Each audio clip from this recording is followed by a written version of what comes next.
여러분 안녕하세요. 행운의 신 사주풍수입니다. 자, 모든 학문이 다 마찬가지겠지만 어떤 이론적인 기본적인 개념을 알고 있으면 그 학문에 대해서 이해하기가 좀 쉽습니다. 특히 풍수나 사주, 역학 분야도 마찬가지인데요. 그래서 오늘은 제가 이제 풍수 지리가 어떤 의미가 있고 기본적인 개념이 어떻게 되는지 한번 말씀드리려고 합니다. 사실 사주에 대해서는 많은 분들이 관심을 많이 갖고 계시지만 풍수에 대해서는 그렇게 많은 분들이 관심을 갖고 있지 않아요. 제가 상담을 할 때도 거의 뭐 한 8, 90%는 주로 이 사주 개인적인 앞으로 어떻게 될 건지, 건강은 어떻게 되고 재물복은 언제 좋아지는지 이런 걸 물어보는데, 가끔씩 집 이사 문제라든지 아니면 이사를 가는데 제가 좀 풍수를 좀 보고 갔으면 좋겠다 이런 거 여쭤보시는 분들 계시는데, 생각보다 사주보다는 적습니다. 그리고 또 이 풍수에서도 보면 묘자리 같은 경우는 뭐 갑자기 누가 돌아가시는 경우 빼놓고 이장 문제라든지 아니면 앞으로 뭐 선산이 있는데 어디 여기 묘를 써도 되는지 이런 걸 가끔 물어보시는데, 저 같은 경우는 묘자리는 음택이라서 안 합니다. 왜 그러냐면 뭐 옛날 같은 경우는 이제 묘를 많이 썼지만 요즘은 거의 묘를 안 쓰고 화장을 많이 하잖아요. 그래서 사실 화장을 하게 되면 무해 무득이라고 해서 특별한 문제가 없다 이렇게 알려져 있습니다. 그런데 이 음택 같은 경우는 굉장히 복잡하고 어렵습니다. 산에도 직접 가봐야 되고 또 여러 가지 주변의 산세라든지 이런 거 다 살펴봐야 되고 시간도 많이 걸리는데, 또 산 같은 데는 이렇게 주수가 잘 나와 있지도 않고 전체적인 큰 틀에서만 이렇게 보지 지도를 보긴 하지만 산에 직접 찾아가서 봐야 되는 그런 애로사항 어려운 점도 있다는 점. 다만 요즘 같은 경우는 주로 이제 양택이라고 해서 집이나 아파트, 부동산 이런 걸 많이 합니다. 그런데 이 풍수지리의 어원을 보면 그 풍수지리라는 말 속에 기본적인 개념이 들어가 있습니다. 그래서 오늘은 쉽게 제가 이 풍수지리가 무엇인지, 그리고 풍수에서 좀 더 주의할 점이라든지 아니면 관심 있게 봐야 될 부분이 무엇인지 한번 말씀드리고요. 차차 앞으로 이런 이론적인 부분 시간이 있을 때마다 조금씩 말씀드리겠습니다.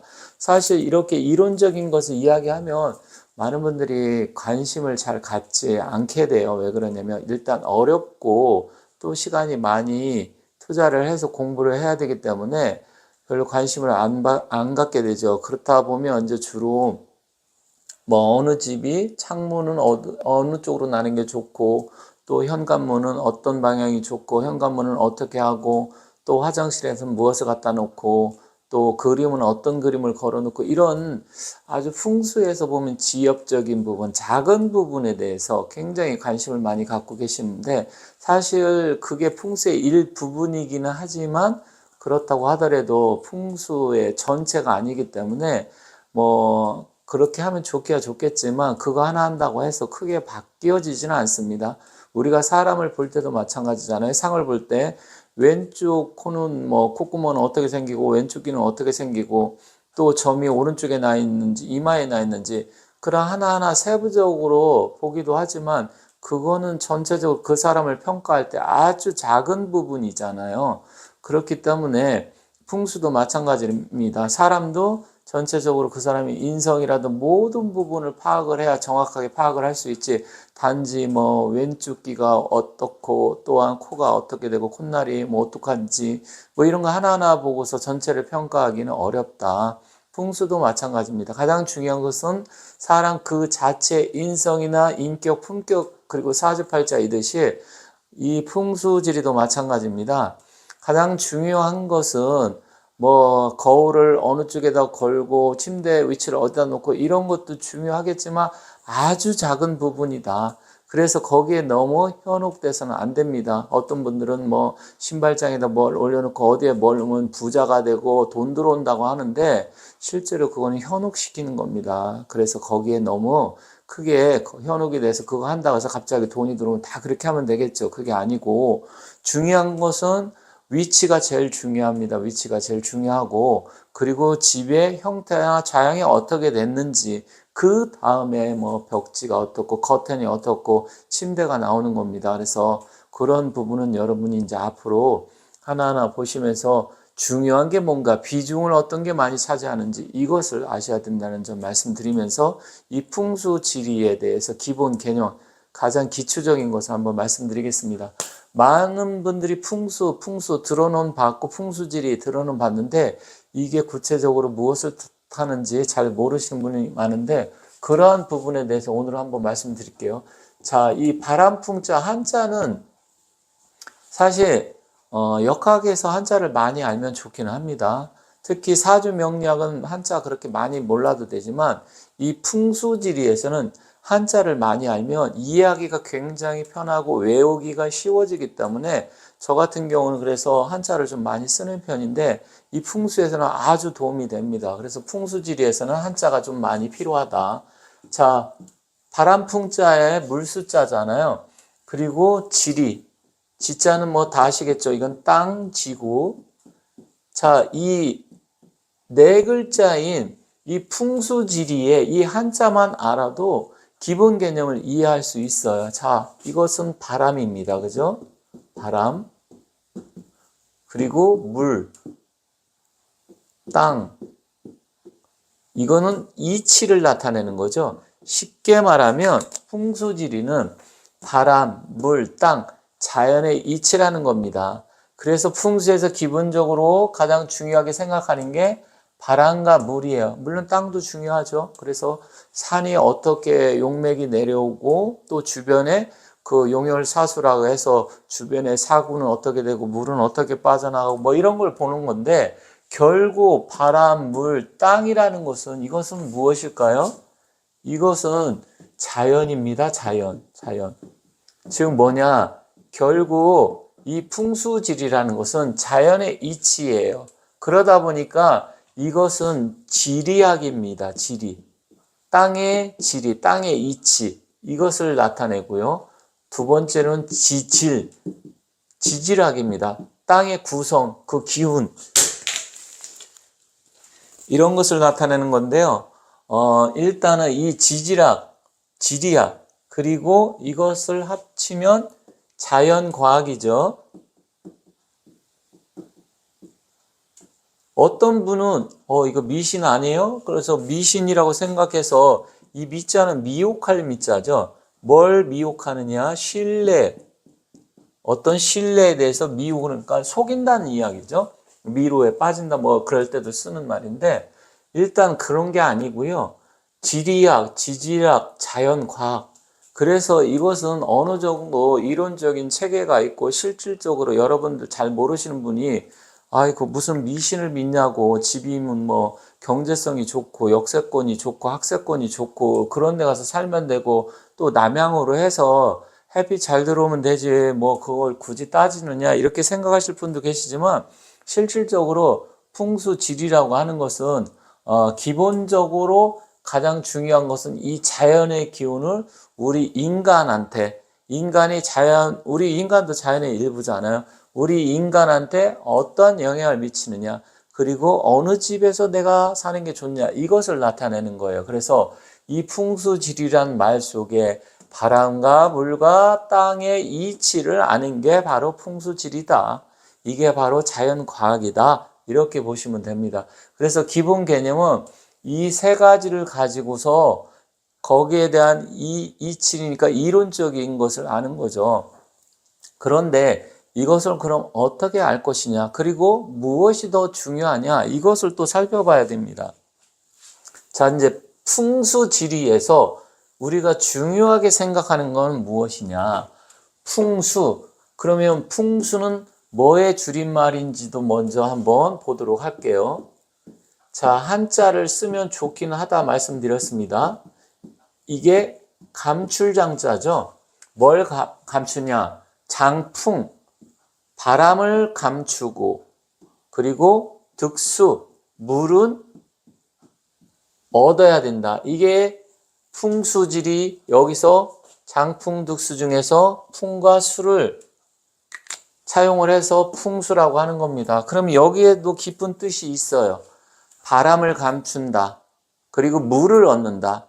우리가 여러분들 잘 아시겠지만 산 정상이라든지 능선에 가면 바람이 막 엄청나게 세게 불 때 어떻습니까? 막 사람이 움츠려들고 특히 바람이 막 세게 되면 사람이 이 피부라든지 모든 게 다 건조해져요. 바람 같은 경우는 이 수분을 다 빼앗아가고 말려버리잖아요. 그리고 바람이 많이 불면 기압이 압력이 낮아지기 때문에 사람은 이 일기압에 맞게끔 우리 인체가 진화가 되었는데 이 일자입니다. 일기압에 맞게끔 진화가 됐는데 기압이 낮아지면 사람의 기운이 빠지는 거예요. 그래서 바람을 많이 맞게 되면 정신이 없고 어지러지해져요. 그런데 사람뿐만이 아니에요. 나무도 계속 바람을 맞잖아요. 그럼 나무가 다 부식되고 말라버립니다. 그리고 해안가 바다 이렇게 보면 절벽 같은 경우 보면 그 바위에 계속 부식되는 게 계속 파도 맞고 바람 맞고 그래서 그 바위가 부식돼서 계속해서 절벽처럼 되는 거예요. 깎여 나가는 거죠. 옛날에는 바닷가에서도 그게 다 흙으로 이렇게 덮여 있었을 거예요. 오래전에는. 근데 오랜 시간에 바람을 맞으면서 그렇게 된 겁니다. 그래서 바람이 계속 사람을 맞게 된다든지 나무, 자연 이런 게 맞게 되면 결국은 어떻게 되느냐? 다 부식되고 죽어버린다. 기도 빼앗기게 된다. 그래서 바람이 많은 집에 사는 게 좋지가 않습니다. 특히 바닷가 막 태풍 몰아치고 막 이런 게 뭐 조금 몇 년 사는 것 정도는 괜찮겠죠. 하지만 거기서 10년, 20년, 30년 오래 살게 되면 반드시 병이 오게 됩니다. 그래서 고층 아파트 같은 경우 특히 높은 층 같은 경우 고층에 사는 게 좋지 않은 거예요. 최고층. 그리고 뭐 예를 들어 갖고 나홀로 아파트처럼 아파트 막 30층, 40층 주상복합인데 혼자 쫙 올라가 있고 또 해안가 이런 데 막 태풍 몰아칠 때 계속 바람 맞고 그런 게 사실 기운적으로 좋지 않습니다. 왜냐면 사람의 기를 빼앗아 갑니다. 그래서 안 좋은 거예요. 거기에 이 장풍 득수란 말이 나온 건데 바람은 감춰라. 그리고 물은 얻어라. 물은 그러면 바닷물을 말하는 걸까요? 바닷물 말하는 게 아니라 우리가 바닷물 먹어서는 살 수가 없잖아요. 인간이. 그렇기 때문에 이때는 강이나 하천 이런 게 있으면 좋다. 그래서 풍수라고 하는데 그러면 산은 어디로 간 거지? 산은 이 지를 우리가 산이라고 보시면 돼요. 그래서 풍수에서 꼭 우리가 산이라는 게 높은 산, 뭐 몇백 미터 이런 산을 말하는 게 아니라 풍수에서 한자, 일촌이라고도 하는데 한자만 높아도 산이라고 했습니다. 그건 왜 그러냐면 일단 물이라는 것은 높은 데서 낮은 쪽으로 흐르니까 조금만 높으면 산으로 볼 수 있어요. 그리고 도시화가 됐기 때문에 자기 집보다 높은 주변에 이렇게 높은 아파트나 건물이 있다? 그것도 산으로 봅니다. 언덕이 있다? 산으로 봅니다. 동네 야산 다 산으로 보는 거예요. 그래서 좀 광범위합니다. 그런데 여기서 장풍득수인데 이 중에서 그럼 바람을 막는 게 더 중요한 것이냐? 아니면 물을 얻는 게 더 중요한 것이냐? 이것도 봐야 되는데 이제 풍수 최고 경전에 청호경이나 금난경에 보면 그런 말이 나옵니다. 뭐냐면 득수위상, 장풍은 차지다. 득수위상. 그러니까 득수위상이라는 것은 물을 얻는 것이 우선이고 장풍은 차지다. 그러니까 이 얘기는 뭐냐면 물이 더 중요하다는 거예요. 그러니까 바람이 불고 뭐 이런 것도 있지만 왜 물은 모든 생물의 근원. 물이 없으면 모두 다 죽잖아요. 그죠? 그렇기 때문에 장풍득수가 이 바람을 감추고 물을 얻는 건데 이 바람을 감추는 게 우선이냐 아니면 물을 얻는 게 우선이냐 하면 물을 얻는 게 우선이다. 그만큼 물이 중요하다. 이렇게 되어 있습니다. 그래서 물이 있어야 기운, 에너지가 생기기 때문에 그런데 그거는 다음 시간에 또 말씀드릴게요. 왜냐면 여기 보면 이제 장풍 차지고 득수가 위상이라고 되어 있는데 또 그런 이야기가 나옵니다. 풍죽기산, 바람을 맞으면 기는 흩어진다고 되어 있어요. 즉 뭐냐, 바람을 맞으면 기운이 모여 있어야 되는데 그래야 에너지를 받는데 바람이 확 불어오면 기는 흩어지게 되어 있습니다. 그래서 풍죽기산 그러는데 왜냐면 이 기운을 받아야 우리가 장사를 지낸다든지 집을 선택한다든지 했을 때 그 기운을 받아야 되는데 바람이 불면 그 기운은 흩어지기 때문에 좋은 기운을 받을 수가 없기 때문에 그렇습니다. 그래서 오늘은 좀 간단하게 풍수지리의 기본적인 개념과 또 이 풍수지리 뜻이 무엇인지, 또 이것만 알고 있어도 풍수에 대해서 대략은 어느 정도 무엇이 중요한지 알 수 있기 때문에 말씀드렸는데, 이 풍수지리의 뜻과 또 이 풍수는 장풍득수의 줄임말인데, 이 중에서 바람도 중요하고 물을 얻는 게 더 중요하다. 그래서 바람이 제일 안 좋다. 이런 부분을 말씀드리겠습니다. 그래서 다음 시간에 하나하나 또 바람이 왜 안 좋은지, 그럼 바람길을 어떻게 피해야 되는지, 그런 부분하고 또 물, 이런 부분 차차 하나씩 말씀드리도록 하겠습니다. 감사합니다.